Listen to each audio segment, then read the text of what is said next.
திருச்சி தேர்தல் எங்களுடைய தளபதி போட்டியிட வேண்டும் என்ற தீர்மானத்தை இன்றைக்கு காலையில் நாங்கள் வச்சிருக்கோம். எங்களுடைய தன்ன தொகுதி எப்படி தெரியுமா, அப்படியே சிங்கப்பூர் மாதிரி மாத்தி வச்சிருந்தாரு. ஆனா கேடுகட்ட அந்த தொகுதி மக்கள் நினைத்து பார்க்க முடியுமா? இவர்தான் முன்னாள் திமுக அமைச்சர் திரு அனிதா ராதாகிருஷ்ணன். தேர்தலுக்கு முன்னாடி அனிதா ராதாகிருஷ்ணன் அப்படின்ற அந்த ஒரு பெயரை மட்டும் பார்த்துட்டு ஒரு சில தாவேகா ஆதரவாளர்கள் அனிதா ராதாகிருஷ்ணன் திமுக அமைச்சராக இருக்கும் பொழுது அனிதா ராதாகிருஷ்ணன் அவர்களை பெண்ணுன்னு நினச்சிக்கிட்டாங்க, பெண் அமைச்சர்னு நினச்சிக்கிட்டாங்க. உண்மையாலேங்க தேர்தலுக்கு முன்னாடி அவர் பெண் அமைச்சர்னு நினச்சிக்கிட்டு என்னென்னத்தையோ பேசிட்டு இருந்தாங்க. அந்த பசங்க புதுசாக பாலிடிக்ஸ்குள்ளே வந்திருக்காங்க, ஸோ அவங்களுக்கு தெரியல அப்படின்றது நமக்கு நல்லாவே தெரியுது. ஆனால் இங்கே இருக்கக்கூடிய ஒரு சில ஊடகங்களே இவரை பெண் அமைச்சர் அப்படின்ற மாதிரி தான் போர்ட்ரைட்டே பண்ணியிருந்தாங்க. அவருடைய நேம் தான் அனிதா ராதாகிருஷ்ணன். அவருடைய பெயர் இருக்கு இல்லையா, அந்த பெயர் நிறைய பேரை குழப்ப வச்சிருக்கு. தெரியாதவங்களுக்கு மறுபடியும் சொல்கிறேன், இந்த ஆளு பேர் அனிதா ராதாகிருஷ்ணன். இவர் பெண் கிடையாது, ஆண் தான். திமுகவின் முன்னாள் அமைச்சராக இருந்தவர் தான் இவர். சரி, ஓகே, நாம மேட்ருக்கு வரலாம். திமுகவின் தலைவர், முன்னாள் முதலமைச்சர், இப்போ எம்எல்ஏ கூட கிடையாது. அவருடைய சொந்த தொகுதி மக்கள், கொளத்தூர் மக்கள் ஸ்டாலின் அவர்களுக்கு எதிராக ஓட்டு போட்டு அவரை தோற்கடிச்சிட்டாங்க. அந்த காண்டில தான் முன்னாள் அமைச்சராக இருந்த திரு அனிதா ராதாகிருஷ்ணன் அவர்கள் கொளத்தூர் மக்களை கேடுகட்ட மக்கள்னு சொல்றாரு. இவர் பேசுறச்ச நடுவில் ஒரு மேட்டரை சொருகி இருந்தாரு, கவனிச்சிங்களா? எத்தனை பேர் கவனிச்சிங்க?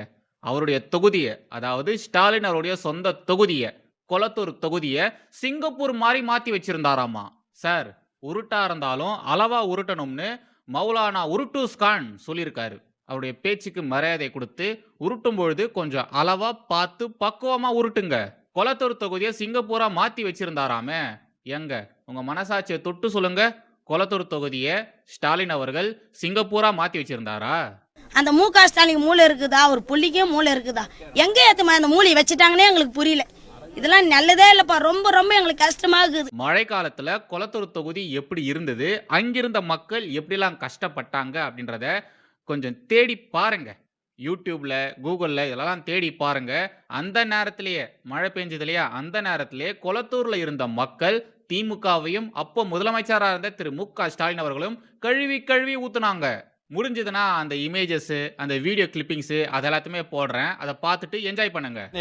இது கொளத்தூர் விவேக் நகர் முதலமைச்சரோட தொகுதி தான் இது. இது ஒரு வாரமா ஆகுது இந்த இடத்துல இதே தண்ணி தான் நிக்குது. இன்னைக்கு மழை விட்டாச்சு, இது வரைக்கும் எடுக்கல. ஸோ இங்க ஒரு குளம் ஒன்று இருக்குது, குளம் நிறைஞ்சு ஃபுல்லா தண்ணி போயிட்டு இருக்கு. இது கரெக்டா நம்ம எவரென் ஸ்கூலுக்கு நேர் ஏற்ற மாதிரி விவேக் நகர் ஒரு 10 நாளா இதே மாதிரி நிக்குது. ஒரு அதிகாரியும் ஒரு ஆளும் இது வரைக்கும் வந்ததில்லை, யாரும் எங்களையும் பார்த்ததில்லை. 2 தெரு இருக்கு, 2-3 தெரு இருக்கு, எல்லா இடத்துலயும் இதே மாதிரி தான் தண்ணி நிக்குது. நீங்க பாத்திருப்பீங்க. இதுதான் கண்கொள்ள ஸ்டாலின் தான் வந்தாரு, நீச்சல் அடிக்க விட்டாருன்னு விட்டு வச்சுக்கிறாரு பேர். இதான் உங்க ஊர்ல சிங்கப்பூரா சார்? கொளத்தூர் தொகுதியை சிங்கப்பூரா மாத்தினாருன்னு சொன்னீங்களே, அந்த லட்சணம் இதுதானா சார்? திமுகவின் டிஎன்ஏவே இதுதான் மக்களே. அவங்களுக்கு ஆதரவாக, அவங்களுக்கு முரட்டத்தனமா முட்டு கொடுக்குற மாதிரி அவங்களுக்கு ஓட்டெல்லாம் போட்டீங்கன்னா நல்ல இனிக்க பேசுவாங்க. இவங்க செஞ்சிருக்கக்கூடிய தப்புகளை நம்ம சுட்டி காட்டி பேசினா, செஞ்ச தப்பை தட்டி கேட்டா, ஆதாரத்தோட நம்ம கேள்விகளை கேட்டா, இவங்களுக்கு எதிராக நாம தேர்தலில் ஓட்டு போட்டா என்ன பண்ணுவாங்க? இப்படிதான் பேசுவாங்க. சோற்றில் அடித்த பிண்டங்கள்னு பேசுவாங்க, மக்கள் அப்படி கரைச்சி கொட்டுவாங்க, தற்குறிகள்னு பேசுவாங்க. இப்ப இவர் ஏதோ சொன்னாரு, கேடுகட்ட மக்கள். கேடுகட்ட மக்கள்னு சொல்லுவாங்க. இவங்க புத்தியே இதுதான். இப்படிதான் இவங்க காலங்காலமா பேசிட்டு வந்துட்டு இருக்காங்க. அப்படிப்பட்டவர்கள் இன்றைக்கு வெற்றி பெற்று ஆட்சிக்கு வந்திருக்கிறாங்க. அது தவறு இல்லை. ஆனா அது என்ன நம்பது இருக்கு, சோசியல் மீடியா. ஆக சோசியல் மீடியா இன்ஸ்டாகிராம் சொல்லக்கூடிய அதை பயன்படுத்தி ரொம்ப சுலபமாக சிறு பிள்ளைகளை, குழந்தைகளை பிரச்சாரம் செய்ய வச்சு அவர்களை, அவருடைய பேரன்கள், அவருடைய தாத்தாக்களை, அப்பாக்களை, அம்மாக்களை, அவங்க வீட்டில் இருக்கக்கூடிய பெரியவங்களிடத்துல அந்த குழந்தைகள் மூலமாக பிரச்சாரங்களை நடத்தி ஒரு திட்டமிட்டு பணி நடந்து முடிந்திருக்கு. ஆக அது நம்முடைய கணக்கு தெரியாமல் போய்விட்டது. மக்கள் தீர்ப்பை ஏத்துக்கணும். தோத்துட்டீங்க, நீங்க தோல்வியை ஒத்துக்கணும். தோல்வியை ஒத்துக்காம கேடுகட்ட மக்கள், சோற்றில் அடித்த பிண்டங்கள், இந்த மக்களுக்கு நாம அவ்வளோ பண்ணோமே, அந்த மக்களுக்கு கொஞ்சம் கூட நன்றியே இல்லை பாருங்க அப்படின்ற மாதிரிலாம் பேசுறது எவ்வளோ பெரிய கேவலம் தெரியுமா? அந்த மக்கள் உங்களுக்கு ஏன் ஃபர்ஸ்ட் நன்றியா இருக்கணும்? நீங்க தான் மக்களுக்கு நன்றியா இருக்கணும். மக்கள் உங்களை தேர்ந்தெடுத்ததுக்கு நீங்க தான் மக்களுக்கு நன்றியா இருக்கணும், விசுவாசத்தோட இருக்கணும். அப்படி நீங்க இருக்கீங்களா? சொல்லுங்க, அப்படி இருக்கீங்களா நீங்க? திரு விஜய் அவர்கள், அவர் இப்போ முதலமைச்சரா இருக்காரு. திரு விஜய் தேர்தல்ல தில்லுமுல்லு பண்ணாரா? மக்களை ஏமாத்தினாரா? இல்ல இவிஎம் டேம்பர் பண்ணி வின் பண்ணாரா? இல்ல. தமிழக மக்கள் அவரை தேர்ந்தெடுத்திருக்காங்க. தமிழக மக்கள் அவருக்கு ஓட்டு போட்டிருக்காங்க. பெரும்பான்மை வரலனாலும் திமுக, அதிமுகவோட தாவேகா தானே அதிக இடத்துல வின் பண்ணியிருக்காங்க. மக்களுடைய தீர்ப்பு அதை பார்க்கும்போதே தெரிய வேணாமா?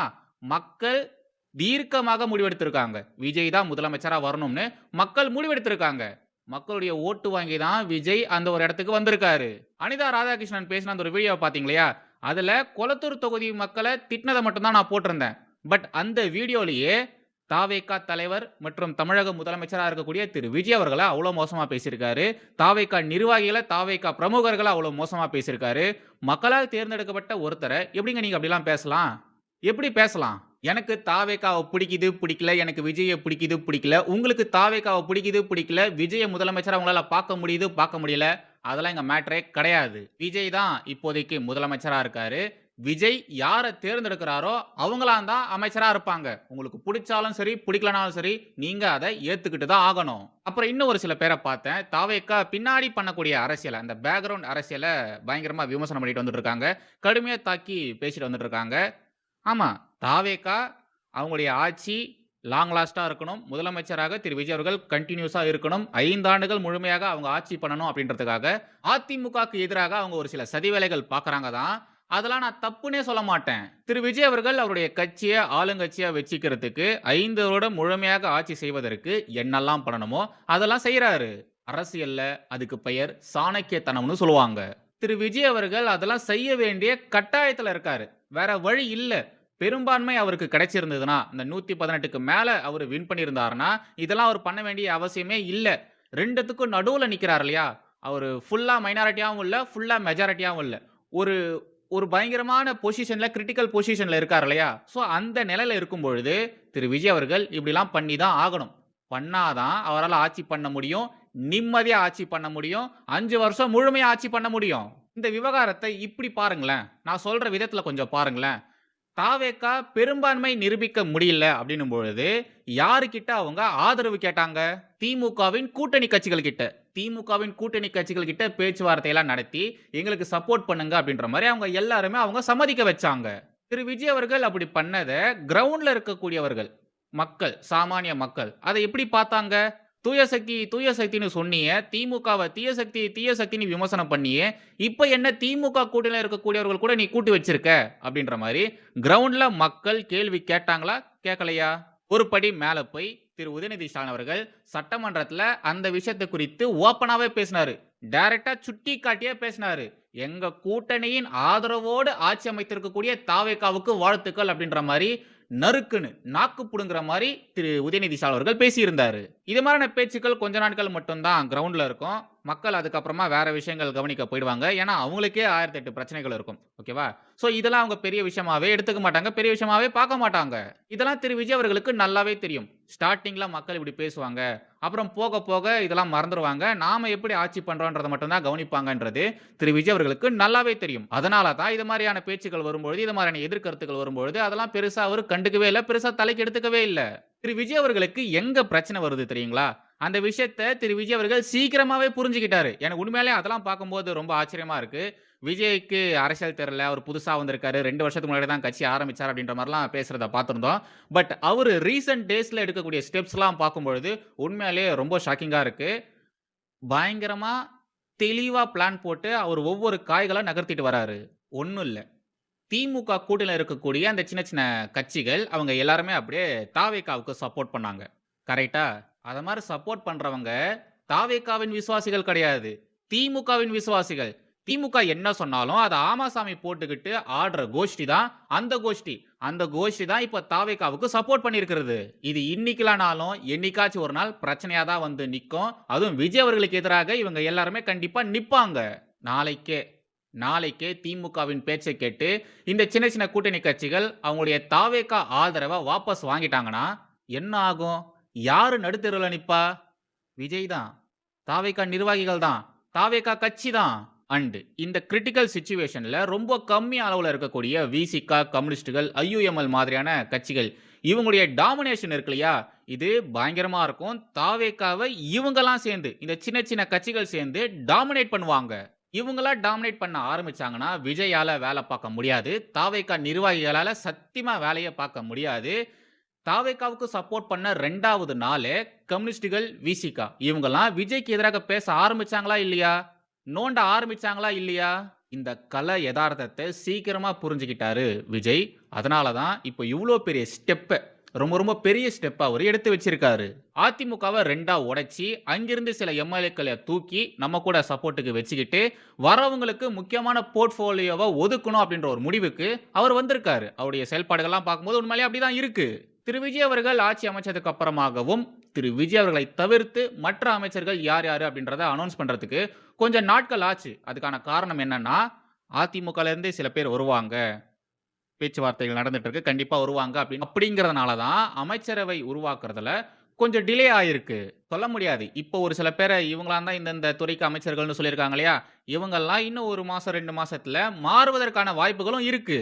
அதிமுகல இருந்து 25ல இருந்து ஒரு 30 எம்எல்ஏக்கள் தாவேகா பக்கம் வந்தாங்கன்னா, அதாவது அதிமுக விட்டு தாவேகாக்கு, அப்படி நான் சொல்லல, தாவேகாவுக்கு ஆதரவான நிலைப்பாடுகள் அவங்க எடுத்தாங்கன்னா, திரு விஜய் அவர்களுக்கு திமுக இந்த தீய சக்தி கூடல இருந்து ஒரு சில பேரை கொண்டு வந்தார் இல்லையா? அவங்களுடைய ஆதரவு தேவையே இல்ல. அவங்களுடைய டாமினேஷனை நாம தாங்கிக்கணும், அவங்க சொல்படி நாம நடந்துக்கணும் அப்படின்ற தலையெழுத்து திரு விஜய் அவர்களுக்கு இல்லவே இல்ல. என்னதான் இப்போதைக்கு அவங்களுடைய ஆதரவு இருந்தாலும், என்னைக்குமே அது தலைக்கு மேல தொங்குற கத்தி மாதிரி தான். எப்போ அவங்க என்ன பண்ணுவாங்க அப்படின்றது தெரியவே தெரியாது. நம்மளால யூகிக்கவே முடியாது. இந்த ஒரு பயமானது திரு விஜய் அவர்களுக்கு இருக்கு. கண்டிப்பா இருக்கு. திரு விஜய் அவர்கள் பண்ணக்கூடிய இந்த விஷயங்களை வெளியிலிருந்து பார்க்கும்பொழுது தவறாகத்தான் இருக்கும். அது எப்படி அதிமுகவை 2ஆ உடைப்பாரு, அங்க இருக்கிற எம்எல்ஏக்களை எப்படி ஊருக்கு சப்போர்ட் பண்ண வைப்பாரு, இதெல்லாம் தப்பு தானே அப்படின்ற மாதிரிலாம் எல்லாருக்கும் தோணும். ஆனா இன் பாலிடிக்ஸ்ல திரு விஜய் அவர்கள் பண்றது எல்லாமே சரிதான். திரு விஜய் அவர்கள் முன்னெடுக்கக்கூடிய இது மாதிரியான நடவடிக்கைகள், அவர் செய்யக்கூடிய விஷயங்கள், அவருடைய திட்டங்கள், அதுக்கு எல்லாத்துக்குமே நான் கண்டிப்பா சப்போர்ட் பண்றேன். ஏன்னா அந்த மனுஷன் 2 வருஷத்துக்கு முன்னாடி கட்சி ஆரம்பிச்சு ஆட்சியை பிடிச்சி, அந்த ஆட்சியை லாங் லாஸ்டா இருக்கணும், 5 வருஷம் நம்ம முழுமையா ஆட்சி பண்ணணும் அப்படின்ற ஒரு ஃபுல் மோட்டோவோட வேலை பார்க்குறாரு. என்னென்ன விஷயங்கள் பண்ண முடியுமோ எல்லாமே பண்ணி அவருடைய பெரும்பான்மையை தக்க வைக்கணும்னு நினைக்கிறாரு. இந்த உழைப்புக்கு கண்டிப்பா நாம சப்போர்ட் பண்ணியே ஆகணும். ரீசென்ட் டேஸ்ல நிறைய பேர் விஜய் அவர்களுக்கு எதிராக பேசிட்டு வந்துட்டு இருக்காங்க. அதாவது இன்டெலக்சுவலா பேசுவாங்க இல்லையா, அவங்க விஜய்க்கு எதிராக பேசிட்டு வந்துட்டு இருக்காங்க. தாவேகா நிர்வாகிகள் பண்ணக்கூடிய செயல்களுக்கு எதிராக பேசிட்டு வந்துட்டு இருக்காங்க. ஃபைன், அவங்க பேசுறதுல எந்த ஒரு தப்பும் கிடையாது. ஆனா இப்போ அங்க ஒரு லாஸ்ட் 2 டேஸா பாத்தீங்கன்னா, திமுக பேசுற மாதிரியான பேச்சுக்கள் இந்த பக்கம் வந்துட்டு இருக்கு. அதாவது 6 மாசத்துக்குள்ள இவங்களுடைய ஆட்சியை நாம கவிழ்க்கணும், 6 மாசத்துக்குள்ள புது கட்சியானது ஆட்சிக்கு வரும், மறுபடியும் ரீ எலெக்ஷன் வரணும், இவர் முதலமைச்சராக இருக்கிறதுக்கு தகுதியே இல்லை அப்படின்ற மாதிரியான பேச்சுக்களை பார்க்க முடிஞ்சது. நாம நினைச்சிட்டு இருப்போம் இல்லையா, இவங்களாம் பயங்கரமான பேச்சாளர்கள்ப்பா, இவங்களாம் பயங்கரமான இன்டெலெக்சுவல்ப்பா, இவங்களுக்கு பயங்கரமான சிந்தனைகள், அவங்களுடைய மூளை பயங்கரமா வேலை பார்க்குது அப்படின்ற மாதிரிலாம் நம்ம நினைச்சிட்டு இருப்போம் இல்லையா?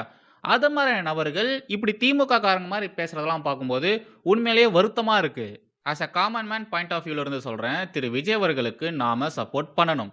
அவருக்கு மக்கள் அங்கீகாரம் கொடுத்துருக்காங்க. 5 வருஷம் அவர் ஆட்சி பண்ணணும் அப்படின்றதுக்காக தான் மக்கள் ஓட்டு போட்டு தேர்ந்தெடுத்திருக்காங்க. சொல்லலாம், 1000 விஷயங்கள் சொல்லலாம். மக்கள் ஒன்றும் முழுசா அவருக்கு வெற்றியை தூக்கி கொடுக்கல அப்படின்ற மாதிரிலாம் சொல்லலாம். ஏன் நீங்க அப்படி பார்க்குறீங்க? திமுக அதிமுகவை விட தாவேகா அதிகமாக தானே வின் பண்ணியிருக்காங்க. அப்படி இருக்கும்பொழுது மக்களுடைய அபிப்பிராயம் அதுவாக தானே இருந்திருக்கு. ஸோ நாம மக்களுடைய தீர்ப்பை மதிக்கணும் தானே. 5 வருஷம் அவரை ஆட்சி செய்ய விடணும் தானே.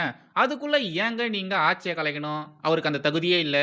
ஃபர்ஸ்ட் நீங்க யாரு விஜய்க்கு தகுதி இருக்கா தகுதி இல்லையான்னு சொல்றதுக்கு? ஒருத்தருக்கு தகுதி இருக்கு தகுதி இல்லைன்னு சொல்றதுக்கு யாருக்குமே தகுதி கிடையாது. யாருக்குமே தகுதி கிடையாது. நீ எப்படி அப்படி பண்ணலான்னு கேட்கறதெல்லாம் ரொம்ப தவறானது.